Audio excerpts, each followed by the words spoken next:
दुनिया में एक समय था जब देवता और असुर दोनों ही अमृता की कामना करते थे। उन्होंने मिलकर क्षीर सागर का मंथन किया। मंदराचल पर्वत को मथानी और वासुकी नाग को रस्सी बनाया गया। सैकड़ों वर्षों तक यह मंथन चलता रहा।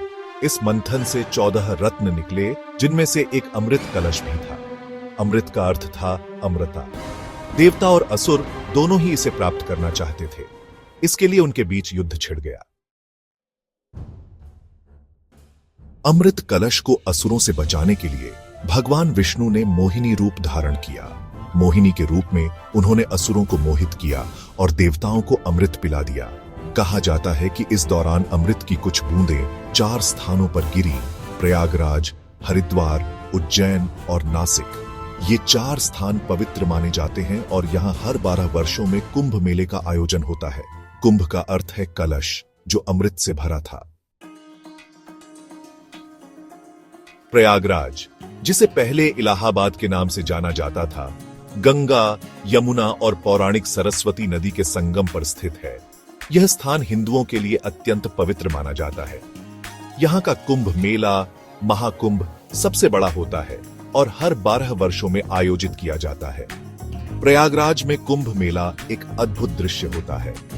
लाखों श्रद्धालु दूर दूर से पवित्र संगम में स्नान करने और अपने पापों से मुक्ति पाने के लिए आते हैं।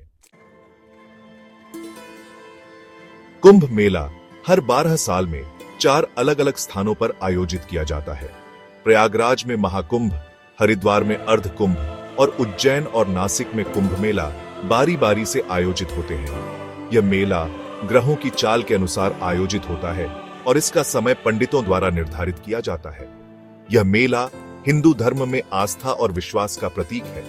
यह मेला मानवता को एक साथ लाता है और सांस्कृतिक आदान प्रदान का एक अद्भुत उदाहरण प्रस्तुत करता है। सेक्शन 5, शाही स्नान, आस्था की डुबकी, पापों का नाश। कुंभ मेले का मुख्य आकर्षण शाही स्नान होता है। यह स्नान विशेष मुहूर्त में होता है जब लाखों श्रद्धालु पवित्र नदी में डुबकी लगाते हैं। यह माना जाता है कि शाही स्नान से सभी पाप धुल जाते हैं और व्यक्ति को मोक्ष की प्राप्ति होती है। शाही स्नान के दौरान नागा साधुओं का जुलूस एक अद्भुत दृश्य होता है। अपने शरीर पर भस्म लगाए ये साधु अपनी तपस्या और आध्यात्मिक शक्ति का प्रदर्शन करते हैं। आध्यात्मिकता का महाकुंभ, साधु, संत और श्रद्धालु। कुंभ मेला केवल एक धार्मिक आयोजन नहीं है, यह आध्यात्मिकता का महाकुंभ है। इस मेले में देश भर से साधु, संत, महात्मा और अन्य धार्मिक नेता एकत्रित होते हैं। वे धार्मिक प्रवचन देते हैं, भजन कीर्तन करते हैं और लोगों को आध्यात्मिक मार्गदर्शन प्रदान करते हैं। यह मेला लोगों को अपने धर्म और संस्कृति के बारे में अधिक जानने का अवसर प्रदान करता है। यह अलग अलग संप्रदायों के लोगों को एक साथ लाता है और धार्मिक सहिष्णुता का संदेश देता है। धर्म का रंगमंच, अनुष्ठान, कथाएं और भजन। कुंभ मेला हिंदू धर्म के विभिन्न पहलुओं को प्रदर्शित करता है। यहाँ धार्मिक अनुष्ठान, कथाएं, भजन, कीर्तन और अन्य धार्मिक कार्यक्रम आयोजित किए जाते हैं।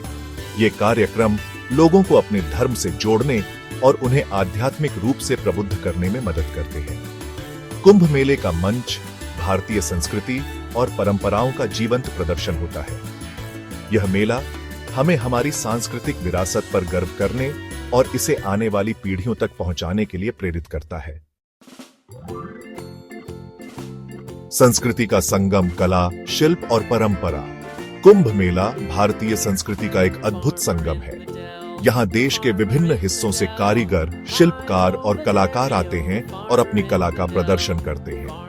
यहाँ आपको हस्तशिल्प, कारीगरी, चित्रकारी, मूर्तिकला और अन्य कई कला रूपों को देखने का मौका मिलता है। यह मेला स्थानीय कला और संस्कृति को बढ़ावा देने का एक मंच प्रदान करता है। यह ग्रामीण कारीगरों और शिल्पकारों को अपनी प्रतिभा दिखाने और अपने जीवन को बेहतर बनाने का अवसर प्रदान करता है।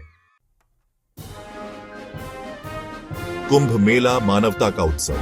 कुंभ मेला केवल एक धार्मिक या सांस्कृतिक आयोजन नहीं है, यह मानवता का एक उत्सव है। यह मेला हमें एकता, भाईचारे और सद्भाव का संदेश देता है। यह हमें सिखाता है कि धर्म, जाति, भाषा या संस्कृति से ऊपर उठकर हम सब एक हैं। आइए हम सभी मिलकर इस पवित्र अवसर पर अपनी आस्था और विश्वास को मजबूत करें और एक बेहतर दुनिया बनाने का संकल्प लें।